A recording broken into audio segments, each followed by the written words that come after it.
The autumn leaves dance through the courtyard of Myeongdong High School, their golden red hues painting the concrete pathways like scattered memories. Among the hundreds of students rushing between classes, two souls were about to collide in a moment that would echo through 15 years of separation, heartbreak, and an impossible love that refused to die. Lee Min-jun had always been the quiet one. Tall and lean with gentle eyes that seemed to hold secrets, he preferred the solitude of the library to the chaos of the cafeteria. His uniform was always perfectly pressed, his hair meticulously styled. But there was something untouchable about him, as if he existed in a world slightly apart from everyone else. The other students whispered that he was cold, aloof, the son of a wealthy businessman who looked down on ordinary people. But they were wrong. Min-jun wasn't cold. He was careful. He had learned early that showing too much of himself only led to disappointment. Park So-young was his opposite in every way that mattered. Where he was reserved, she was vibrant. Where he was cautious, she was fearless. Her laughter could be heard from 3 classrooms away, and she had this incredible ability to make friends with anyone, from the shy girl who sat alone at lunch to the intimidating seniors who ruled the school hallways. So-young wore her heart on her sleeve, and somehow, despite all the times the world had let her down, she still believed in magic. She still believed that good things happened to good people, that love conquered all, that dreams could come true if you just believed hard enough. They had been in the same class for 2 years, but they might as well have lived on different planets. Min-jun noticed everything about her. The way she tucked her hair behind her right ear when she was concentrating. How she always shared her lunch with anyone who forgot theirs. The constellation of freckles across her nose that became more pronounced when she spent too much time in the sun. But he never spoke to her. What would be the point? Girls like So-young didn't fall for guys like him. They fell for the class president, the star athlete, the boy who could make them laugh until their cheeks hurt. Everything changed on a Tuesday in October. The school's annual autumn festival was in full swing, and the entire campus buzzed with excitement. Colourful banners hung between the buildings. Food stalls filled the courtyard with the aroma of tteokbokki and hot taeok, and students performed on makeshift stages throughout the grounds. Min-jun had volunteered to help with the sound equipment, partly because it gave him something to do, but mostly because it meant he could observe the festivities from the shadows without having to participate. He was adjusting speakers near the main stage when he heard her voice rise above the crowd. So-young was arguing with 3 senior boys who had cornered one of the younger students near the gymnasium. The freshman looked terrified, clutching his festival money while the older boys demanded he hand it over. It wasn't unusual. Bullying happened at every school, but most students looked the other way, not So-young. "Leave him alone," she said, stepping between the freshman and his tormentors. She barely came up to their shoulders, but her voice carried the authority of someone twice her size. "He's done nothing to you." The leader of the group, a notorious troublemaker named Kim Tae-ho, laughed. "And what are you going to do about it, little mouse? Run and tell a teacher?" "I'm going to ask you nicely one more time to leave him alone," So-young replied, her voice steady despite the tremor Min-jun could detect beneath her bravado. "After that, I'm going to make this very embarrassing for you." Min-jun should have walked away. He should have minded his own business, finished setting up the equipment, and gone home to his empty house where he could lose himself in books and pretend the world outside didn't exist. But something about the way So-young stood there, small and defiant, and absolutely refusing to back down, made his feet move before his brain could stop them. "Is there a problem here?" His voice cut through the tension like a blade. The 3 seniors turned, and their expressions shifted when they recognized him. Min-jun's family was influential in the district, and everyone knew it. His father had donated money for the new science building, and his mother served on the school board. More importantly, Min-jun had never used his family's position to intimidate anyone, which somehow made him more intimidating than if he had. "No problem," Tae-ho muttered, backing away. "We were just leaving."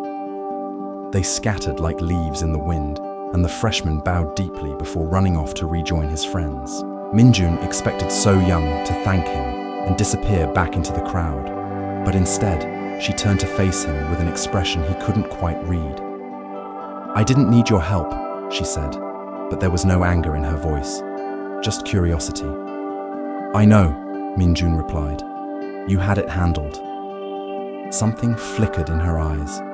Surprise, maybe, or recognition. For a moment, they stood there in the growing twilight, surrounded by the distant sounds of celebration, and Minjun felt the careful walls he had built around himself begin to crack.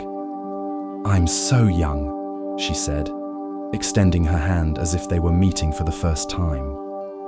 "Minjun," he replied, taking her hand in his. Her palm was warm and slightly rough from art class, and when she smiled, something inside his chest loosened for the first time in years. "I know who you are," she said. "Everyone knows who you are, but I don't think they really know you." It was such a simple observation, but it hit him like a physical blow. How long had it been since someone had looked at him and seen past the surface? How long since someone had cared enough to look at all? "Would you like to walk around the festival with me?" The words left his mouth before he could stop them, and he immediately wanted to take them back. Girls like So Young didn't waste time on guys like him. She probably had a dozen friends waiting for her, plans for the evening, better things to do than, "I'd love to," she said, and her smile was like sunrise after the longest night. They spent the next 3 hours wandering through the festival together. Minjun bought her cotton candy, and she insisted on winning him a small stuffed panda from the ring toss game. They shared hot chocolate and talked about everything and nothing, their favorite books, their dreams for the future, the way the autumn air smelled like possibility. So Young told him about her part-time job at her aunt's flower shop, how she was saving money for art school, how she believed that everyone had a story worth telling. Minjun found himself opening up in ways he never had before, sharing his love of photography, his complicated relationship with his parents' expectations, his secret dream of traveling the world. "Why photography?" she asked, as they sat on a bench overlooking the main courtyard, watching younger students dance to music from a portable speaker. Minjun was quiet for a long moment, considering. "I think it's because photographs capture moments that might otherwise be forgotten. They preserve things that matter, even when everyone else moves on." So Young turned to look at him, and in the soft glow of the festival lights, her eyes seemed to hold entire galaxies. "That's beautiful," she said softly. "I never thought about it that way. What about you? Why art?" She was quiet too, and when she spoke, her voice was barely above a whisper. "Because sometimes the world feels too big and too overwhelming, and when I paint or draw, I can make it smaller. I can make it make sense, even if it's just for a little while." As the evening wore on, the crowds began to thin. Parents called their children home. Couples disappeared into the shadows, and the festival lights started to dim.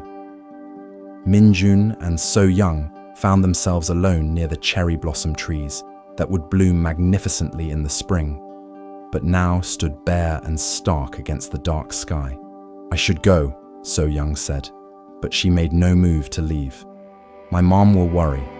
"Mine too," Minjun replied, though they both knew his parents wouldn't be home until well past midnight, if at all. They stood facing each other in the quiet darkness, and Minjun felt as if he were standing on the edge of a cliff.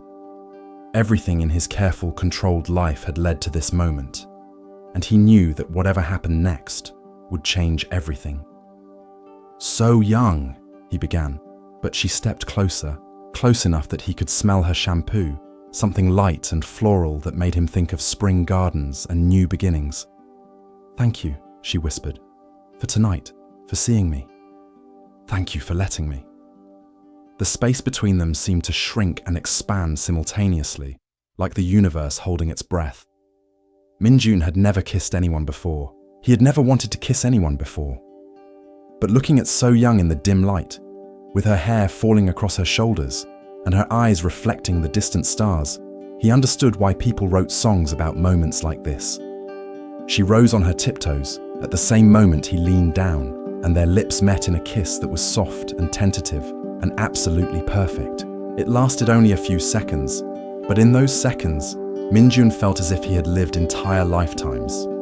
When they broke apart, So-young's cheeks were flushed, and she was smiling the kind of smile that could power entire cities. "I have to go," she said again, but this time she meant it. "I'll see you tomorrow," Minjun said, and it felt like a promise. "You'd better," she replied, backing away slowly, as if she couldn't bear to turn her back on him. "I'll be looking for you." Minjun watched her disappear into the darkness, and then he stood there for another 20 minutes, replaying every moment of the evening, every word they had shared, every second of that incredible kiss. He had kissed Park So-young. Vibrant, fearless, impossible So-young had kissed him back. The world suddenly felt full of possibility, but the world, as Minjun would learn, was rarely as kind as it seemed in perfect moments. The next morning, Minjun arrived at school early, his heart racing with anticipation. He had barely slept, replaying the evening over and over, planning what he would say to So-young when he saw her. He had even brought his camera, thinking maybe he could take her picture, capture that radiant smile for eternity. But So-young wasn't in their first period class, or their second. By lunch, Minjun was starting to worry. By the end of the day, when her seat remained empty, he was beginning to panic. He asked their classmates if anyone had seen her, but no one seemed to know where she was. Even her best friend, Young Mi-ra, just shrugged and said So-young hadn't called. After school, Minjun did something he had never done before. He took the bus across town to the flower shop where So-young worked part-time. The shop was small and cramped, filled with the overwhelming scent of roses and lilies, and behind the counter stood a middle-aged woman with So-young's eyes and the same constellation of freckles across her nose. "Excuse me," Minjun said, his voice cracking slightly. "I'm looking for So-young. I'm a classmate of hers." The woman's expression immediately grew guarded. "So-young doesn't work here anymore," she said curtly, "and she won't be returning to school." Minjun felt the world tilt beneath his feet. "I don't understand. Is she sick? She's fine," the woman interrupted. "But her family situation has changed. She's moved away." "Moved away? But she can't have... We just spoke yesterday, and she didn't mention..." "Young man," So-young's aunt said, her voice not unkind but final. "Sometimes life doesn't give us the luxury of goodbyes. I'm sorry." Minjun stood there for a long moment, trying to process what he was hearing. So-young was gone. Just like that, without explanation, without warning, without even a chance to say goodbye. The girl who had kissed him under the stars had vanished, as if she had never existed at all. He walked home in a daze, replaying their conversation from the night before, searching for clues he might have missed. Had she known? Had she been saying goodbye without saying it? The thought made his chest ache in ways he didn't know were possible. Over the next few weeks, Minjun became obsessed with finding her. He asked everyone who would listen, searched social media platforms that barely existed yet, even convinced his father's secretary to help him search public records. But Park So-young had disappeared as completely as if she had never existed. There was no forwarding address, no phone number, no trace of where she might have gone. Months passed, then years. Minjun graduated from high school, attended university, and eventually took a position at his father's company. He dated other girls, some of whom he cared about genuinely, but none of whom made him feel the way So-young had in those few perfect hours. He told himself he was being ridiculous, that he was holding on to a childhood fantasy, that you couldn't base a life on one kiss and one evening. But late at night, when the world was quiet and his defenses were down, he would remember the way she had looked at him, the way she had smiled, the way she had seen him when no one else had bothered to look. He kept his camera, though he rarely used it anymore. Photography had lost its appeal when the one person he wanted to photograph had disappeared. Instead, he threw himself into work, building a reputation as a brilliant but distant executive who could solve any problem except the one that mattered most. 15 years passed, like a dream he couldn't quite remember upon waking. Minjun was 33 when he walked into the small cafe near his office building. and saw her again. She was sitting at a corner table, her back to the door, but he recognized her immediately. Her hair was shorter now, styled in an elegant bob that framed her face, and she wore a crisp white blouse and navy blazer that spoke of professional success. But it was definitely her. The same graceful curve of her neck, the same way she tucked her hair behind her right ear when she was concentrating, the same presence that seemed to make the entire room brighter just by existing. Min Jun's coffee cup slipped from his suddenly nerveless fingers, shattering against the floor with a crash that made everyone in the cafe turn to look, including her. Their eyes met across the crowded room, and Min Jun felt 15 years collapse into nothing. So Young's face went pale, then flushed, and her hand flew to her throat as if she couldn't quite catch her breath. For a moment, neither of them moved. They just stared at each other, while the barista cleaned up the broken ceramic, and life continued around them as if the world hadn't just shifted on its axis. Then So Young stood up, and Min Jun's heart nearly stopped. She was even more beautiful than he remembered, but there was something different about her now. The fearless girl who had faced down bullies and kissed him under the stars had been replaced by a woman who carried herself with quiet confidence, but also with a kind of careful guardedness that he recognized all too well. "Min Jun," she said when she reached him, and hearing his name in her voice again was like coming home after a long, difficult journey. So Young. He couldn't manage anything more sophisticated than her name, but it seemed to be enough. "You look," she began, then stopped, shaking her head with a small laugh. "You look exactly the same." "So do you," he replied, which was both true and not true at all. She looked like herself, but older, more polished, more careful. Success suited her, but he found himself missing the wild spontaneity that had made her so magnetic in high school. They stood there awkwardly for a moment, surrounded by the everyday sounds of coffee being made and newspapers being turned, until So Young glanced back at her table. "I should go," she said. "I have a meeting in 20 minutes." "Of course," Min Jun replied, trying to hide his disappointment. "It was good to see you." She started to walk away, then stopped and turned back. "Actually," she said, and he could hear the internal debate in her voice. "Would you like to have dinner sometime? To catch up?" Min Jun's heart began to race. "I'd like that very much." They exchanged phone numbers with the kind of careful politeness reserved for near strangers. But when their fingers brushed as she handed him her business card, Min Jun felt the same electric jolt he had experienced 15 years ago. From the way So Young quickly pulled her hand back, he suspected she felt it too. "I'll call you," he said. "I'll answer," she replied, and for just a moment, her smile was exactly as he remembered it. Min Jun called her that evening, and they arranged to meet for dinner the following Saturday at a quiet restaurant in Gangnam.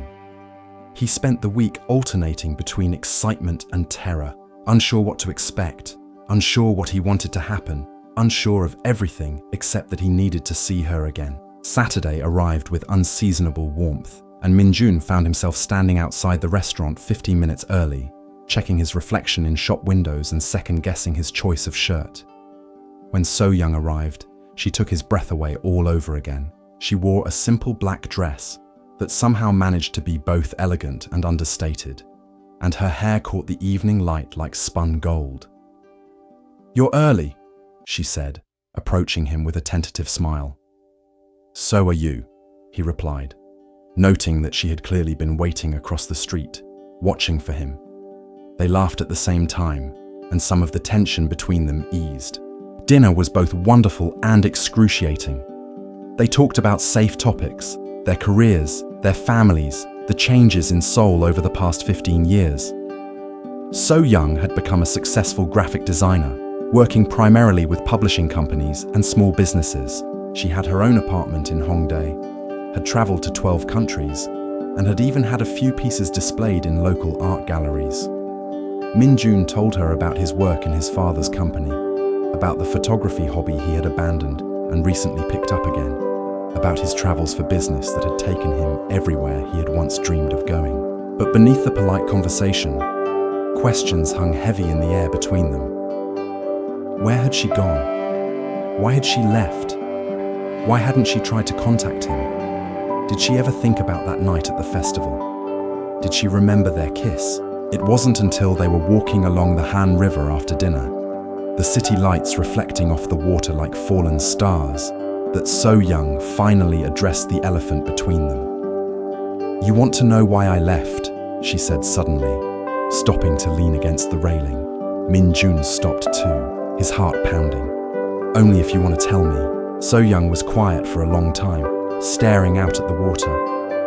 When she spoke, her voice was barely audible above the sound of the river. "My father lost his job," she said.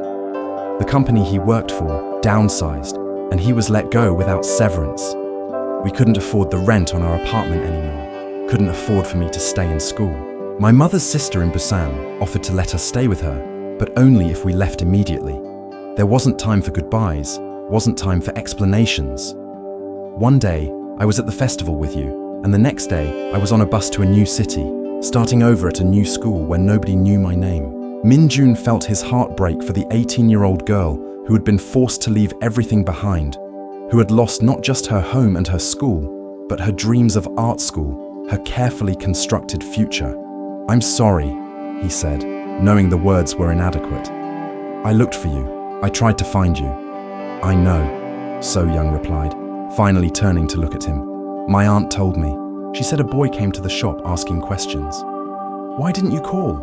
Or write? Anything?" So-young's laugh was soft and sad. "With what?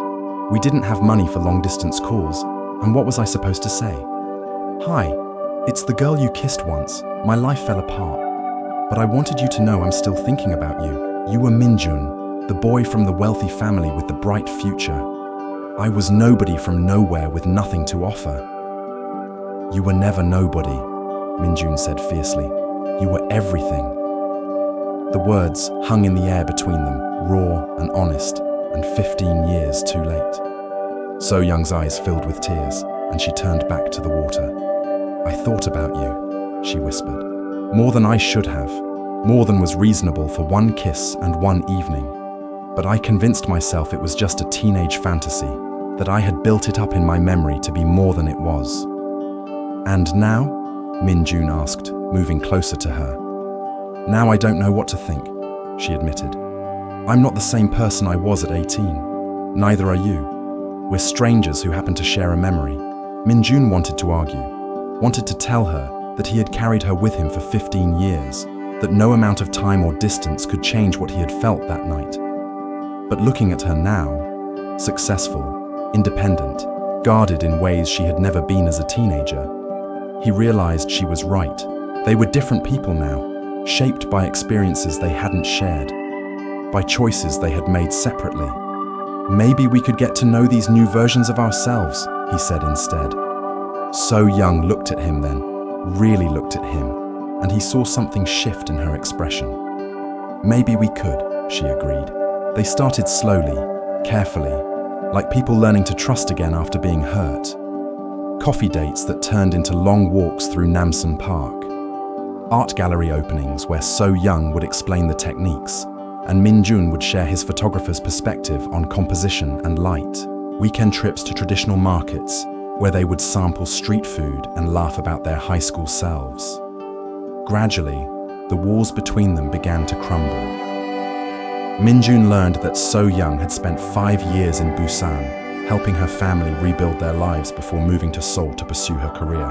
She had put herself through design school, working part-time jobs, and had slowly, methodically, built the life she wanted through sheer determination and talent. She was stronger now, more independent, but she was also more careful with her heart. So-young learned that Min-jun had spent years trying to live up to his parents' expectations while slowly dying inside. He had achieved everything they wanted for him: success, respect, financial security. But he had never felt truly alive since the night she had disappeared. He had dated other women, had even been engaged once, but he had ended it when he realized he was trying to find pieces of her in someone else. "That's not fair to her," So-young said, when he told her about his former fiancée. "Or to you." "I know," Min-jun replied, "but I couldn't stop comparing everyone to a memory. to a feeling I had for a few hours when I was 18. And now? So Young asked, echoing his question from weeks earlier. Now I'm trying to figure out if what I feel is real or just nostalgia, he admitted. It was So Young who answered that question 3 months after their reunion. They were in his apartment, cooking dinner together, moving around each other in the kitchen with an ease that suggested they had been doing this for years instead of weeks. Minjun was chopping vegetables while So Young stirred sauce, and she was telling him about a difficult client when she suddenly stopped mid-sentence. What? Minjun asked, looking up from the cutting board. This, So Young said, gesturing between them. This feels real, not like a memory or a fantasy. Real. Minjun set down his knife and turned to face her fully. It does, he agreed. I'm scared, she admitted. I'm scared of getting hurt, of losing this, of wanting something so much that I forget to protect myself. I'm scared too, Minjun said, moving closer to her. I'm scared that I've idealized you for so long that I'll disappoint you. I'm scared that we'll try to recreate something that was perfect because it was brief and ruin it by making it real. And yet, So Young said, reaching up to touch his face, I can't seem to stay away from you. I don't want you to, Minjun replied, covering her hand with his. This time, when they kissed, it was different from that first kiss under the stars. It was deeper, more intentional, weighted with 15 years of separation and the knowledge of how precious and fragile love could be. It was the kiss of two adults who had learned that fairy tales didn't always come true, but who were brave enough to believe in magic anyway. They made love that night with a tenderness that bordered on reverence, as if they were afraid that moving too quickly or too roughly might shatter the fragile miracle of finding each other again. Afterward, they lay in the darkness talking about everything and nothing, making up for 15 years of missed conversations. Do you ever wonder what would have happened if I hadn't left? So Young asked, her head pillowed on Minjun's chest. Every day for the first 5 years, Minjun admitted. But I've learned that wondering about alternate timelines is a sure path to madness. We can't change the past, but we can choose what happens next. And what do you choose? So Young asked softly. You, Minjun said without hesitation. I choose you, exactly as you are now, not the memory of who you were, but the woman you've become.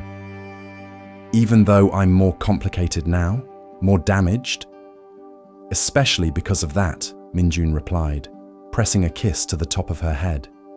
Perfect 18-year-old So Young was incredible, but 33-year-old So Young is extraordinary. You've survived things that would have broken other people. You've built a life and a career from nothing. You've learned to be strong and independent while still being kind and generous. You're not the same person I kissed that night, and I'm grateful for that. I fell in love with a girl, but I'm in love with the woman. So Young was quiet for so long that Minjun wondered if she had fallen asleep. When she finally spoke, her voice was thick with emotion. I love you too, she whispered.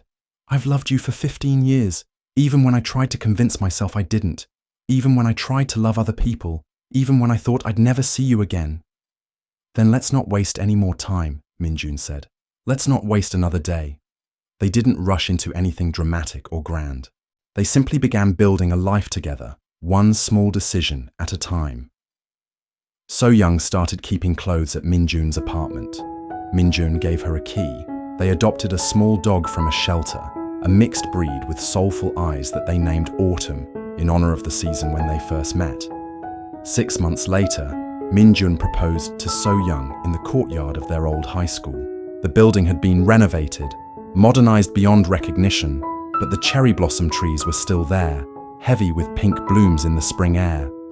He had brought his camera, and he took her picture there among the flowers, capturing her laughter and her tears and her radiant joy. This is where it all started, he said, getting down on one knee with his grandmother's ring in his trembling hands. No, So Young said, her own hands shaking as she reached for him. This is where it begins. They were married that autumn, 15 years and 1 day after their first kiss, in a small ceremony attended by family and close friends. So Young wore a simple white dress that made her look like something out of a fairy tale, and Min Jun couldn't stop smiling long enough to say his vows properly. During their first dance, they swayed to music that seemed to come from somewhere beyond the speakers, somewhere deep in their hearts where they had been dancing together for 15 years. "No regrets?" So Young asked as they moved together in the soft light of the reception hall. "Only one," Min Jun replied, spinning her gently. "What's that?" "That it took us 15 years to get here," he said, pulling her close. "But then again, maybe we needed those 15 years to become the people who could love each other properly." "Maybe," So Young agreed, resting her head against his shoulder. "Or maybe some love is just worth waiting for." As they danced, surrounded by the people who loved them, Min Jun thought about the boy he had been at 18. Quiet, careful, afraid to reach for what he wanted. That boy had kissed a girl under the stars and then spent 15 years learning that some moments are so perfect, they echo through time, calling us home to ourselves and to each other. And So Young, swaying in her husband's arms, thought about the girl she had been, fearless and naive and absolutely certain that love could conquer anything. That girl had been right, it turned out. Love could conquer anything, even time, even distance, even the fear that some dreams are too beautiful to come true. They had shared one kiss in high school, and he had never forgotten. Neither had she. And in the end, that was enough to build a love story that would last the rest of their lives. The autumn leaves danced outside the windows of the reception hall, golden red and beautiful, falling and rising on the evening breeze like promises kept, like dreams fulfilled, like two hearts that had found their way back to each other across time and space and all the years between. Some love stories end with a kiss, others begin with one and spend a lifetime proving that the magic was real all along.